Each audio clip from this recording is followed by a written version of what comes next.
You're welcome back. This is Newsfile, your most authoritative news analysis show, and you can see that there's been a change. Madam Esla Owusu has left us. We're coming to discuss the NMC versus the GIBA, and the NMC's Executive Secretary, Josh Sapon, joins us. Thank you very much for joining us. Thank you, and brother. I'll say thank you, loads of thanks to Esla for joining us and for the first edition of the show and sharing with us such insightful, contributions. This show is brought to you by Bank of Africa, as strong as a group and as close as a partner. MTN, welcome to the new World Sasso Spray. It is fresh, it is powerful. Star Assurance, they've been creating smiles since 1985. They're celebrating 30 years of solid partnership. Lipton Tea, that's your #1 tea brand, and Cowbell Coffee. Smile and have a sunshine day. And some of the comments that have been coming in, let me try and see how many I can read. I have one here. It's coming from Charles Nano. He says, Egbert, okay, all right, let me take it from this point of what he's trying to say, that Amalaba, who is trying unsuccessfully to defend the NDC government action on this issue, that he should be told that 14 years of wrongful incarceration with torture and other unacceptable interrogation methods like waterboarding, etc., is enough to radicalize these two former Gitmo detainees. The attacks by Al-Shabaab loyalists in Kenya is aimed at Americans and American interests, but 99% of the deaths and casualties are Kenyans, including our own Professor Kofi Awono, who met his untimely death at the hands of these terrorists. We don't need them here. They pose a security threat, period. And this is from Charles, sending us from airports. There are loads of your comments. I'm just seeing how many I can look at.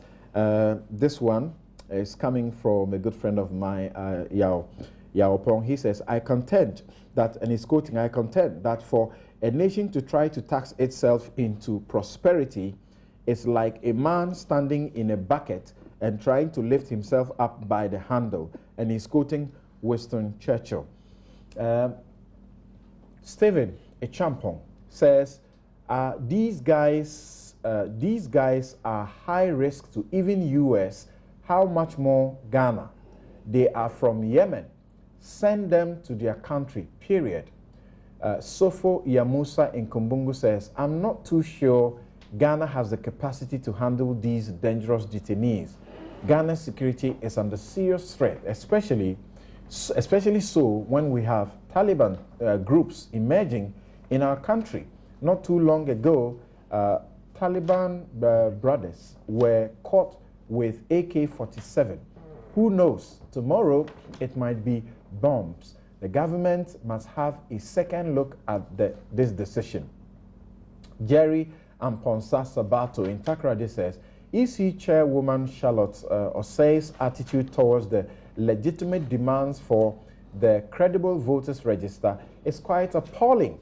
I wonder what she actually stands to lose should the right thing be done. Spike in Ohio, a regular contributor to this show in USA, he says, allowing those who terrorize Ghana, shows the heartlessness and irresponsibility on the part of the Mahama government. NDC, how on earth do you allow such dangerous individuals into Ghana? God save Ghana. Thanks for those messages.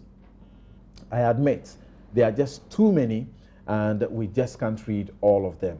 Now, let's talk about regulation. 15 minutes, we'll see how we deal with regulation in 15 minutes. Standards regulation, content standards regulation. According to the NMC, that is what is supposed to happen by the law that has been passed.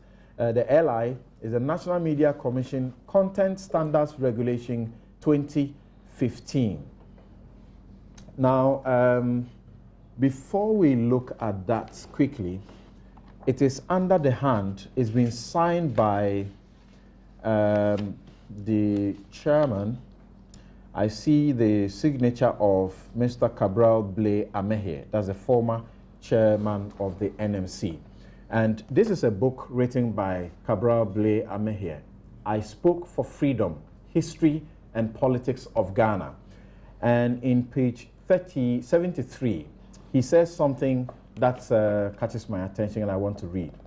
He says, "But for all the mistakes, linguistic and even factual atrocities that the press may commit, it is better to have a bad but free press than a good but muzzled press. A muzzled press can never be good. It is only a free press that has the potential to become good." Then he continues to quote someone, says that in order to enjoy the inestimable benefits that the liberty of the press ensures, it is necessary to submit to the inevitable evils it creates. And this is a quotation that he quotes. And then I'll end on this last line. He says, inevitable evils or mistakes are the key words. The point is that any growing institution makes mistakes, and the mistakes of the press should never be used as a pretext to muzzle the media. That is the fear of GIBA, the Independent Broadcasters Association. They say this law is intended to muzzle the media by requiring a authorization for the content that has to be published. But is that true? You know my views. They don't matter as far as I sit here as a host. Yes, so tell us, Mr. Josapo, deflate the arguments that have been put up by the GIBA, and for which they want this, they are against this particular law by the NMC. Okay. Thank you very much, Samson, for the opportunity. I think that it's helpful that we do not even think in terms of deflating. I think, again, when you say yours doesn't matter, I think that it does substantially. As a citizen of the nation, somebody who practices in the industry, understands the law, stands for freedom. And that is why I think all of us need to listen to everybody regarding this matter. I quickly want to address the issue about what you read from Ambassador Cabral's book. I think that it is a comment that he will stand by. It's comment that I will stand by. It's a comment that the Commission stands by, that every one of us committed to free expression and media development stands by. Okay. And it is in that spirit that we produce the legislation, that legislation reflects the key aspirations espoused by Ambassador Cabral, that this nation requires qualitative media. We can secure that qualitative media. So all that this piece of legislation does is to say, owners and operators of public electronic communications networks, please commit yourself to basic standards. And the basic standards, if you just give me a quick minute, are just about the protection of minors, the preservation of the right to privacy, the accurate and impartial reporting and presentation of news, and such basic issues like that. It calls on them to make sure that their networks are not used to incite hatred or violence or to seek to tarnish basic things like this. It appears to me that there has been some anxieties around it, principally around the notion that if you are not very careful, this legislation would be bringing back into our fold criminal libel.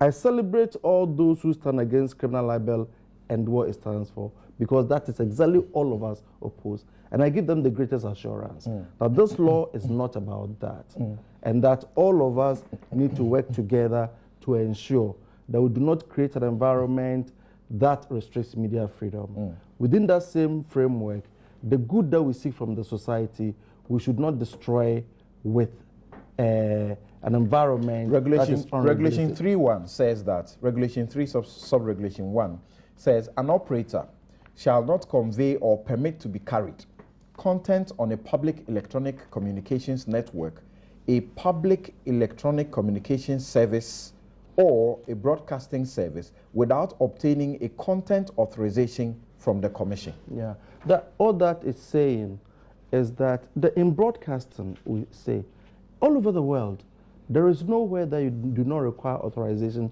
to carry on broadcast. And in almost every country, if you carry out broadcasting without authorization, sanctions are attached. When you get broadcasting authorization, it contains two elements.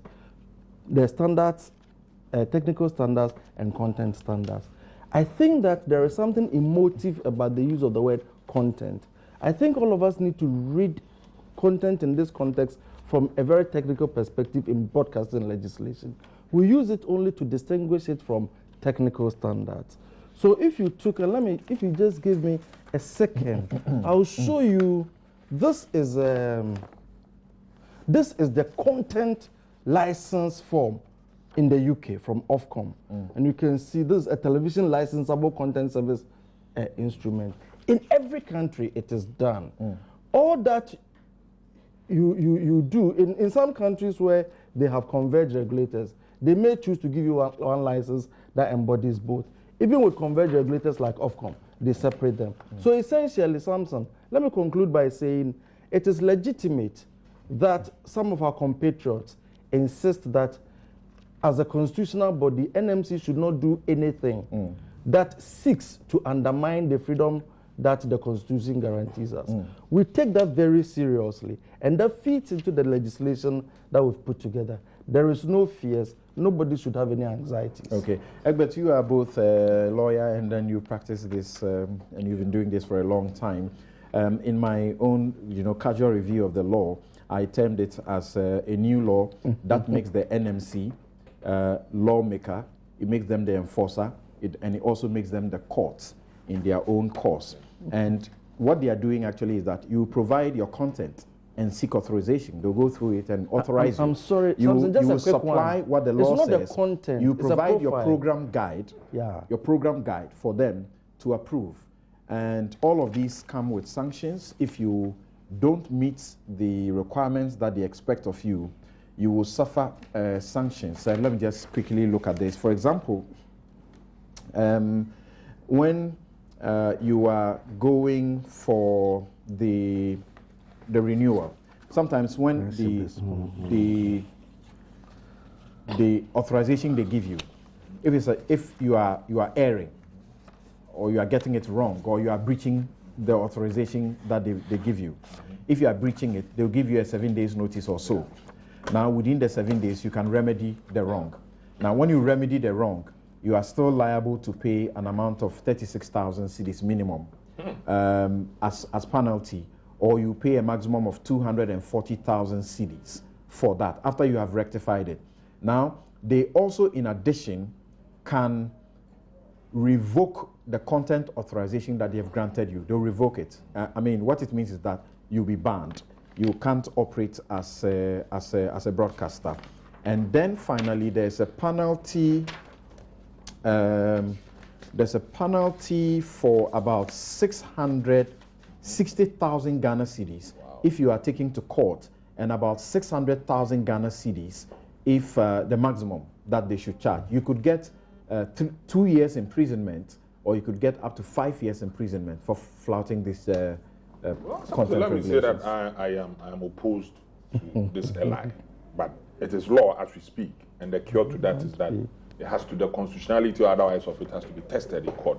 If you look at Article 162, Clause 3, it says that there shall be no impediments to the establishment of private press or media, and in particular, there shall be no law requiring any person to obtain a license as a prerequisite to the establishment or operation of a newspaper, journal, or other media for mass communication. So my emphasis is there should be no law that should require you to obtain a license as a prerequisite for the establishment or operation. That's for print. That's not for electronic. All media, it says all. The Supreme Court was clear in Radio I case. You need a license to operate a broadcast No, entity. you see, that one, let me say that as long as it remains, it is so. But I'm using license here in this context, in the light of Article 1623, to license as a prerequisite to the establishment or operation. Okay. Operation. Okay, operation. You're operating, multimedia is operating right now, this frequency. And this is a license that requires you to do. And as far as I'm concerned, it is law. The NMC is adamant that, look, this is the way to go. I'm happy that Jiba wants to go to court. Because, Samson, I'm not calling for a lawless situation. No. There must be, some regulation. But not to the extent that our beloved NMC is going. Because, Samson, look, it means that if in the course of you're having registered Newsfile, the content, everything having been approved. Yes. In the course of time, one day, you decide that, look, because of production difficulties, let's say a party is doing its rally or, let's say, yes, election rally, and then you decide to beam live in the stead of Newsfile, and then you cannot control what somebody is saying on a rally grounds. And so the person goes and makes inflammatory pronouncements whilst you are recording or airing live. You are in breach. The law allows you to write to them and say that because of so and so you are changing. Good. Just a quick one. Just a quick one, brother. First of all, it is not the requirement of the law that you would register specific programs like Newsfile. All that you are doing is that you are obtaining authorization if you say multimedia, or let's say Joy FM, is now authorized to carry content. The whole content of the program is, you understand, you do not go to anybody with any specific content. And I just borrowed this a couple of days from DSTV for this a typical content profile that just gives indication of the programs. Let me just quickly explain why you need that for two reasons. One is a commercial reason. You would recall that under NTPO 5, there are 3 classes of broadcasting: commercial, community, and public service. Okay, I understand we are closing the show at 25. So we have some. I'll just quickly round up. It is not fair that somebody obtains an authorization to run a community radio and therefore pays something less, and still goes into the same market to compete for advertising with a commercial broadcaster. And we saw that debate very strongly when we had the TV license discussion. So it is the content profile, and one of the key distinguishing features of the 3 classes of broadcasting is in the content profile. So you can use that to determine that. But George, an even more serious matter which borders on liberty is this. The NMC is not elected. It is an unelected representative of the people. Now you go and sit in a corner based on your understanding of broadcasting and the rest, and then you are passing your LI. In passing your LI, you now go and put punishments in there. Every serious punishment, something that can take somebody to jail or let you pay a fine, I believe should be passed by Parliament. It should not be founded on delegated authority. But sorry, the content issue you were talking about, I wanted to get an understanding of the program guide, for example. This is program guide for content authorization, and this is the form that one has to fill. It's just the guide. Now, it says title of program, program description, programmer, types of program format, time of broadcast, target audience, advertising slots, in-house or external production, guest appearance, and then there is remarks. Yes. So if you say there will not be Newsfile, you will not have Newsfile. No. So what you do is that in the programs guide, if you put, say, Newsfile will be entered as a current affairs show. Okay. So if you come to program description, general discussion on national affairs, a program you take, it's your in-house program format, general, including discussion. You go to target audience, you may say general. Now this is where the catch is. If you indicate, for example, the description to be romantic, and you indicate the target audience as general, the commission will advise you that romantic material, if it is of such nature that borders on adult content, cannot be run as for a general target audience. Okay. And so you may want to move it to the watershed. So these are just the basic The watershed is the late night times. Exactly. And here you set watershed period at what time? 9 p.m. So these are just the basic information that you provide to enable the commission advice. But the more critical part is what I was explaining, so that the commission too can take measures to avoid market disruption. So that people who take authorization to do A do not go competing with B when they are paying lesser money.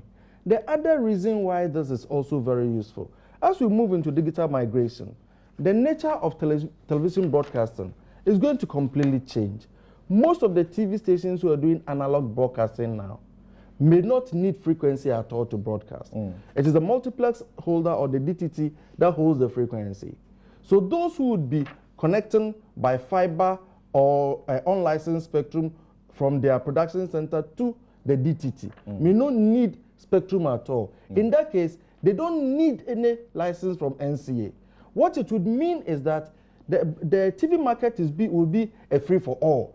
Anybody at all can enter. Okay. That would not be fair to existing operators who have invested so much money. So you need some kind of protection for them. And that is why a system of authorization that manages against market disruption is also very useful. Thank you. Now, Abraham, you are also a lawyer. So from where Egbert stands, I don't know where you buy into that, as Giba also is protesting. When Egbert quotes Article 1662 and talks about I have a comment on that. No censorship, for example, Clause 2, no censorship in Ghana. Does it amount to censorship? If the NMC is now going to study your content or your program guide and approve or disapprove, does it amount to censorship? Because it will determine whether your guide is satisfactory or not satisfactory. That is according to the law. And then it will determine make a decision whether it should grant or refuse to grant you the ability to do all of that. And you are also supposed to renew. And when you come for renewal, you could get or you may not get. Is that censorship? Is that how you understand it? But if you read Article 162 and 163, you should continue to 164. Yes. Now, when you continue to 164, it says that irrespective of what is said in 162 and 163, if laws are made which are reasonably required in the interest of the national security, public safety, and all those things, those ones are in furtherance of public interest and in furtherance of public safety and all those things. Okay. I do not know whether these things that they are putting in place is to protect public morality, whether it is to protect the public interest. If it is, then I think that they are within the Constitution. But hearing him, he's explaining that it is not to determine whether what you should say or what you shouldn't say, but they just want to know what are your programs. This could be used for other reasons, particularly commercial reasons, as he said, and also to determine whether or not I didn't get a second one, but it is not to determine whether it's suitable for children or not. You have this PG, you have this PG type of ratings, parental guidance and all those things. So I think that for me, they can safely come under 164, which is to protect public good and public morality. Yeah. Okay. So as far as you're concerned, that law, the portion you read, says that the rights that have been granted the media are subject to laws that are reasonably required for the protection of national security, public morality, public safety, and so on and so forth. So to the extent that that's what they are doing, it is okay. It is within the remit of the Constitution. Okay. Let me now come to Samson, I think for me, the Constitution 162(4) is more important. Yes. Which says, editors and publishers of newspapers and other institutions of the mass media shall not be subject to control or interference by government, nor shall they be penalized or harassed for their editorial opinions, views, or the content of their publications. So maybe it's your use of the word content, because the Constitution clearly says that the media shall not be subject to any penalization for content. Hey, so you are saying media is free to do things that are unhealthy? I'm saying that the laws already exist if it's to do with morality, if it's to do with public safety, whatever. So let those laws govern. If you set up a media house, the Constitution gives you freedom. If you breach laws of morality, the laws exist to punish you. If you breach public safety, the laws exist to punish you. I don't see how the Media Commission can get involved in issues which the Constitution guarantees that you should have that freedom. If you go beyond, if issues threaten national security, you'll be shut down. The Constitution in Article 167D gives them power to promulgate such a, then laws we have a conflict, because on the one hand, No, but On the one hand, as a media house, you should not be subject to penalization on your content. Let's hear Egbert on that. Yeah, but Article 167D, which you refer to, says that the NMC, as part of it, is to make regulations by constitutional instrument for the registration of newspapers and other publications, except that the regulations shall not provide for the exercise of any direction or control over the professional functions of a person engaged in the production of newspapers or other means of communication. So you see, yes, make the regulations, except that those regulations shall not provide that you exercise any direction or control. These regulations, they're not direction and control. I'm sorry. Exactly what's the commission seeking to do? What's the direction and control? Is it that they have the right to determine whether to grant you or not to grant you, and after that, they also will monitor you. If you are erring, then they'll bring you back in line. So is that direction and They control? should leave it to the laws of the country to deal with issues of laws. morality, issues of, what are they seeking Fear to and do? panic, for No, example. but he's saying this is international standard. Yes. Yes. Well, And again, we have our and again, constitution, and we it's should be guided by our important- constitution. It's important that our brothers take note that this law has nothing to do with editors. The provisions that he's reading are talking about editors and publishers. This law has nothing to do with editors. But it has affects them. nothing It to do affects with them. with publishers. You know, I like sharing jokes. You know, a provision of the law that seeks to protect cheese sellers does not necessarily grant cattle rearers the unfettered right to go on a rampage to destroy everybody's farm. of course. You understand?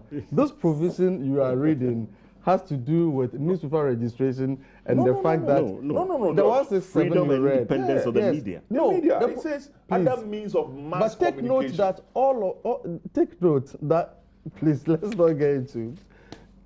It is important that we keep the pulse of the nation down. And I borrowed of this course. expression from our brother Cabinet Japan.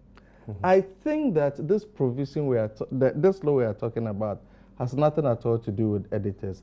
It has nothing at all to do with the professional functions of people producing newspapers. Oh, it clearly states about content standards. It clearly states that these are the things they are looking at: the protection of minors, the preservation of the We have rights laws that deal with that. of privacy, the accurate and impartial reporting and presentation of news. Current law They deals state them here. The electronic programs are not harmful to audiences. That respect for human dignity is maintained. Yes. That generally acceptable standards with respect to morality and the public are met. Yes. That advertisements do not contain obscene, racial, prejudicial, or harmful All content. governed by law But already. Samson, the NMC is not sacrosanct when it comes to the way it interprets and exercises laws.